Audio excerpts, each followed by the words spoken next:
MCQ number 15. The probability that a sales manager, the probability that a sales manager gets success in selling. The probability that a sales manager gets success in probability. His campaigns. Product to a customer. Product to a customer. In his first visit. In his first visit. is 0.70 is 0.70. This probability reduce 0.10. जो word मतलब जो number है वो क्या है 0.10 right eight its next successive each visit. मतलब अगर first meeting वो करता है तो गेटिंग मतलब वो कस्टमर को कन्विंस कर लेता है, उसकी प्रोबेबिलिटी 0.70. लेकिन मान लो फर्स्ट में नहीं कर रहा है, सेकेंड अटेम्प्ट में जाता है तो वो उसकी प्रोबेबिलिटी कन्विंसिंग क्या हो जाएगी 10.10 रिड्यूस मतलब 0.60. थर्ड में क्या हो जाएगी 0.50 something like that way right. तो this probability reduce to 0.10 at its next successive each visit. If the sales manager decided to give 3 independent visit to a customer, what is the probability that the sales manager gets success in his selling campaigns product? देखो धीरे धीरे question देख लो, धीरे धीरे इसका question देख लो कि मैं क्या बोल रहा हूँ कि अगर कोई सेल्स मैनेजर है, कोई प्रोडक्ट लेके किसी कस्टमर के पास जाता है और वो उसको प्रोडक्ट बेच देता है, उसकी प्रोबेबिलिटी 0.70. लेकिन बाय चांस फर्स्ट अटेम्प्ट में वो फेल जाता है, अब वो सेकेंड अटेम्प्ट में उसको कन्विंस करने जाता है तो वहां पे प्रोबेबिलिटी कम हो जाती है 0.60 हो जाती है. थर्ड अटेम्प्ट में और 0.10 कम हो जाते हैं 50.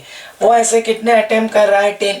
और उसका क्वेश्चन क्या है कि ही इज गेटिंग सक्सेस 3 में से मतलब कोई भी अटेम्प्ट के ऊपर कि वो प्रोडक्ट वो कस्टमर को बेच देता है. चॉइस देख लो, फिर मैं आपको उसके सॉल्यूशन के ऊपर ले जाने की कोशिश कर रहा हूँ. क्वेश्चन भी देख लो एक बार ठीक से.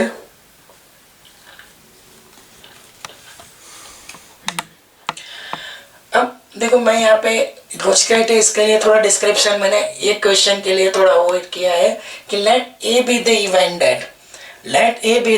That the sales manager can sell the product at first attempt and probability of this event is 0.70. अब हर एक इंडिविजुअल अटेम्प्ट पे 0.10 रिड्यूस हो जाती है. तो B is the event that the sales manager will sells the product at second attempt, तो उसकी probability 0.60. and C be the event that a sales manager can sell the product at third attempt. A के लिए मतलब selling की मतलब A event first attempt के ऊपर product cell हो जाती है, B सेकेंड के ऊपर सेल हो जाती है, C थर्ड के ऊपर, और हर एक की प्रोबेबिलिटी देखो. A is the probability of sell, तो A dash is not sell.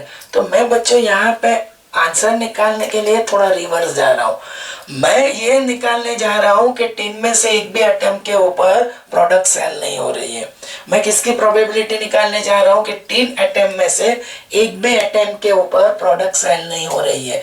जैसे कि P of A dash intersection B dash intersection C dash. तो ये जो है वो probability of not selling the product at any of these 3 attempt. अब P of A 0.70 तो A dash क्या हो जाएगा 0.30, B dash क्या हो जाएगा 0.40 और C dash क्या हो जाएगा 0.50. मतलब P of A, P of B, P of C हर एक को मैंने 0.1 में से सब्ट्रैक्ट करके 1 minus 0.70 0.30, 1 minus 0.60 0.40 और ये हो जाएगा 0.40. अब बच्चों मेरी बात सुनो, मैं इसको कैसे ट्रीट करूंगा. जैसे कि हर एक के पीछे के 0 हटा दो तो 3/10, 4/10, 5/10. मैं ऐसा बोलूंगा 5 4 जा क्या होगा 20, 5 4 जा क्या होगा 20 एंड 20 into 3 क्या हो जाएगा 20 into 3 60. तो ये निकल के आ रहा है 60/1000 राइट. तो ये 1 1 कैंसल, तो ये निकल के आ रहा है 0.06. मेरी नॉलेज से ये हो जाएगा 0.06। तो प्रोबेबिलिटी ऑफ नॉट सेलिंग, वो क्या आ रही है मेरे पास 0.06। अब बच्चों मेरे को तो प्रोबेबिलिटी ऑफ सेलिंग चाहिए, तो मैं उसके लिए क्या कर सकता हूँ, 1 minus P of A dash intersection B dash intersection C dash. तो 1 माइनस 0.06 मेरी नॉलेज से वो हो जाना चाहे 0.94। तो आपका जो करेक्ट आंसर है 0.94 वाली चॉइस कौन सी हो जाएगी, बी। तो one can get the probability of selling any of this 3 individual attempt is 0.94। एक बार देख लो।